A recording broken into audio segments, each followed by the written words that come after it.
반갑습니다. 5월 7일 금요일 큐티 스케치 시간입니다. 오늘 본문은 출애굽기 14장 1절로 14절까지의 말씀입니다. 오늘 본문은 이렇게 시작합니다.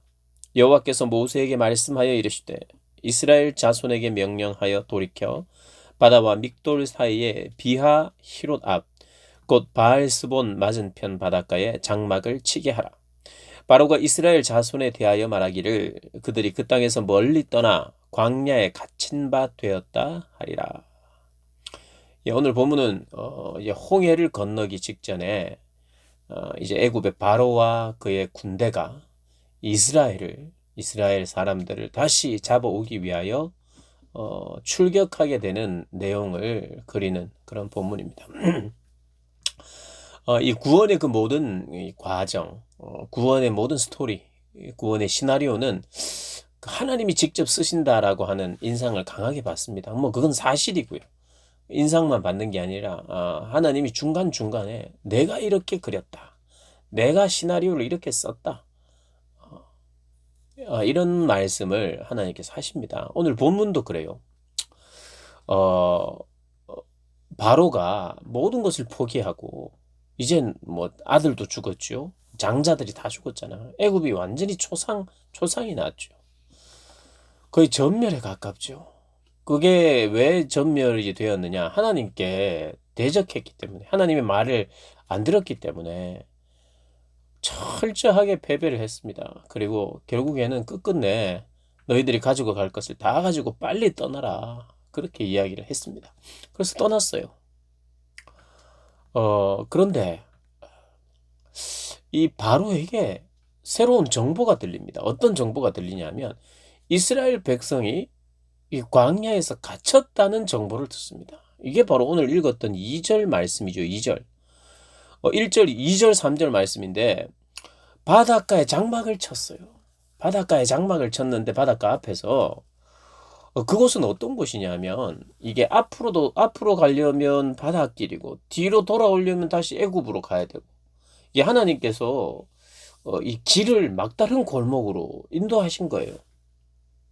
그러니까 이 애굽의 바로가 멀리 떠나고 잘 가고 있는데 우리가 빨리 쫓아가면 그를 잡을 수 있겠다 하고 그렇게 시작한 것이 아니라 이 이스라엘 백성들이 광야를 헤맨다. 지금 길을 헤매고 있고 바닷가에 진을 치면서 바다 앞으로 가지도 못하고 뒤로 오지도 못하고 거의 진퇴양난의 그런 사면초가의 그런 상황을 맞이하고 있다는 정보를 들었어요.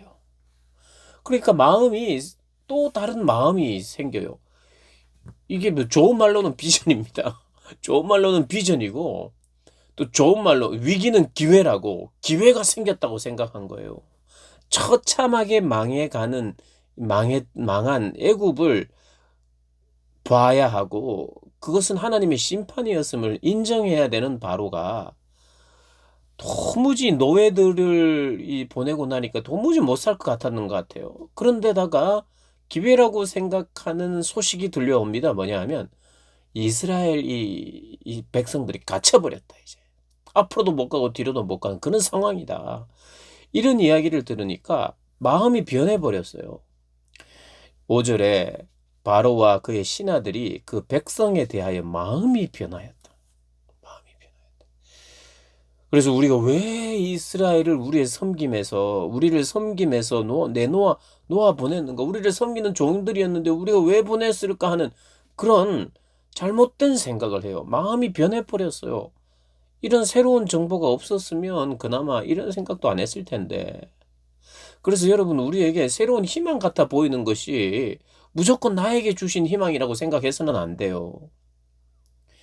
단지 위기가 아니라 철저히 인정하고 철저히 무릎 꿇고 내가 뭔가는 액션을 취하거나 다시 내가 이게 희망이겠지 저게 희망이겠지 붙들어서는 안 될 때가 있어요. 얼마나 말은 좋습니까? 위기가 기회일 수 있다. 우리가 좋아하는 말이죠. 그런데 그 위기가 철저한 깨달음과 항복을 위한 위기라면 철저히 항복하고 멈췄어야죠. 마음이 변하면 안 되는 거였어요. 새로운 꿈을 꾸면 안 돼요. 여기서 희망을 보면 안 되는데 희망을 봐버렸어요. 마음이 변해버렸어요. 그런데 참 이게 어떻게 보면 잔인한 것 같아요. 왜냐하면 하나님이 그런데 바로의 마음을 여전히 여기서 완악하게 한다는 거예요. 하나님이 일부러 이스라엘 백성을 마치 홍해 바닷가 앞으로 가게 하고, 그리고 정보가 들리기를 지금 이스라엘이 지금 앞으로도 못 가고 뒤로도 못 가고 지금 이제는 뭐 난리가 났다. 도가내던 쥐다. 이런 정보를 흘려버린 하나님의 시나리오였다는 거예요. 그렇게 해야 바로의 마음이 완악해져서 다시 우리가 붙잡자 하는 마음을 가질 수 있다는 거예요. 이건 하나님이 어떤 크게 뒤통수를 치고 복수를 하기 위함이 아니라 애굽 사람들에게 하나님이 어떤 분인지 알린다는 거예요. 하나님은 정말 두려운 하나님이다. 홍해도 갈라서 내 백성은 구원하지만, 순종하는 내 백성은 구원하지만 불순종하는 자들은 구원을 얻을 수 없다. 그래서 같은 홍해를, 내일 본문에 나오죠. 내일 본문과 모레 본문에 나오는 내용입니다. 이스라엘의 백성들은 다 구원을 얻지만 애굽의 병거들은 다 이제 끝장나게 되는 겁니다. 그런데 그 일이 있기 전에 이런 상황이 딱 생기자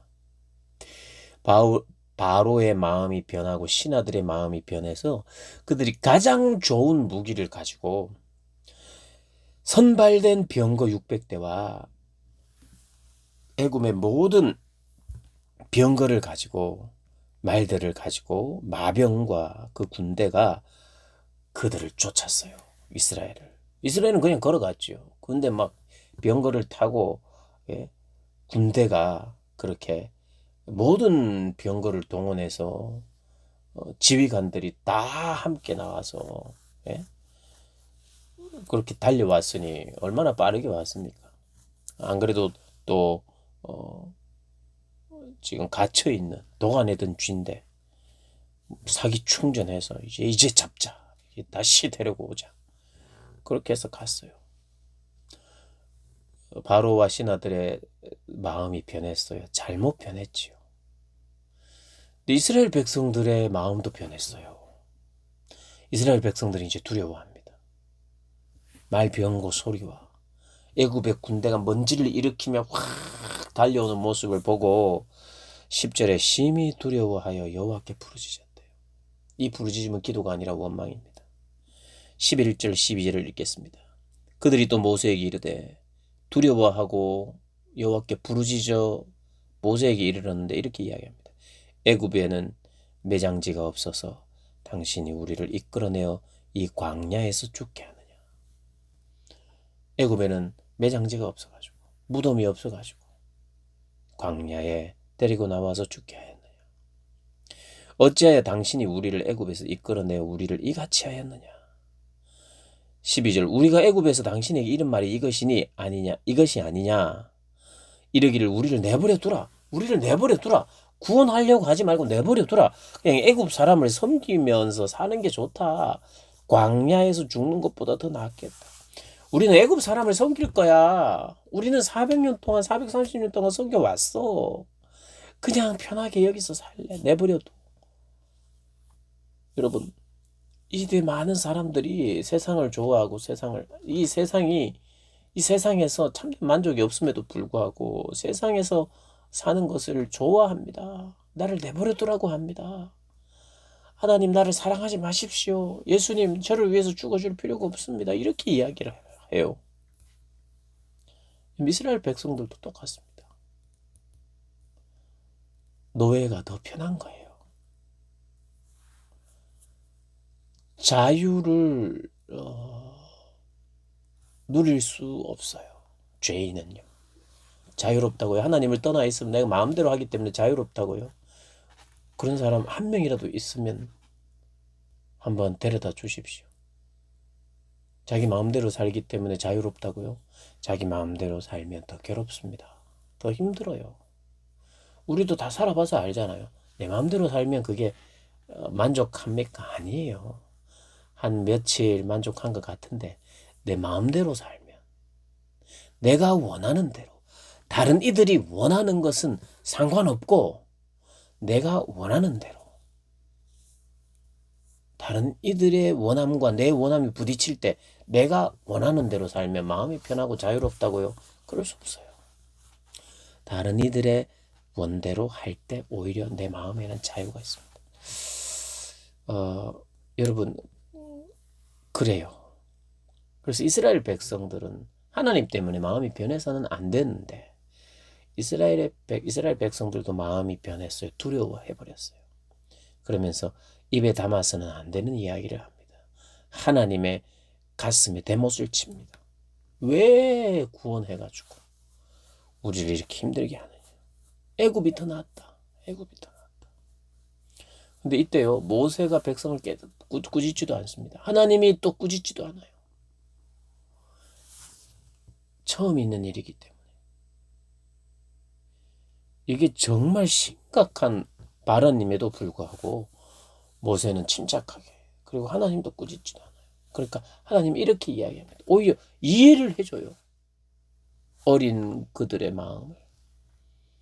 그래서 모세가 이야기를 합니다. 두려워하지 마라.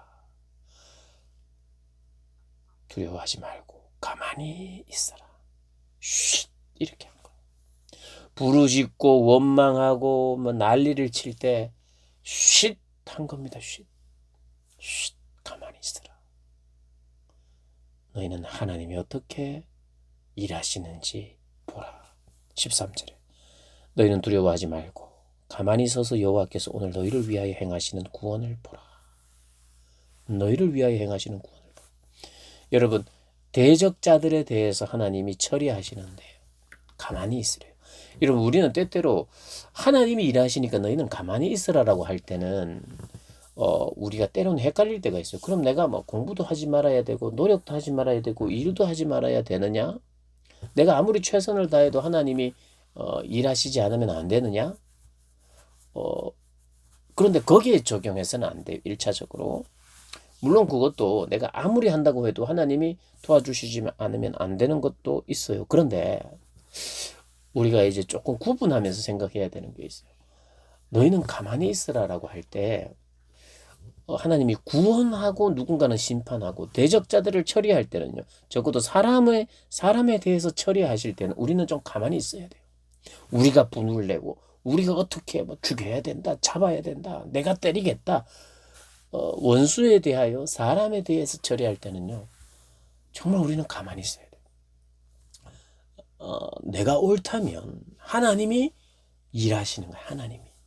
하나님이 때로는 때리시고 하나님이 다른 이들을 막아주시고 다른 이들을 넘어지기도 하시고 나를 보호하기도 하시고 대적자들에 대해서 원수에 대해서는 내가 어쩌면 그들을 심판하고 나를 구원해내는 일이에요. 이것은 그냥 물에 빠져있는 우리를 구원하는 게 아니라 지금 이것은 심판할 대상을 심판함으로 구원하는. 근데 그 심판의 주체가 하나님이신 것을, 그리고 하나님이 어떻게 일하시는지를 너희는 보라, 이렇게 이야기합니다. 그래서 여러분, 적어도 사람을 해하는 것은 우리는 하지 말아야 됩니다. 그러나 그것이 하나님이 구원하시는 일이라면 하나님이 일하시는 것을 내가 신뢰하고 맡겨야 돼요. 그리고 오히려 대적자들에 대해서는 물론 이 애굽 사람을 위해서 중보기도 하라 이런 말은 아니지만 우리가 이 시대에 오늘을 살아가는 이 시대에는 우리는 오히려 그들을 위하여 기도해 줘야 됩니다. 너희는 가만히 있어 여호와의 일하심을 보라. 근데 공부하는 일,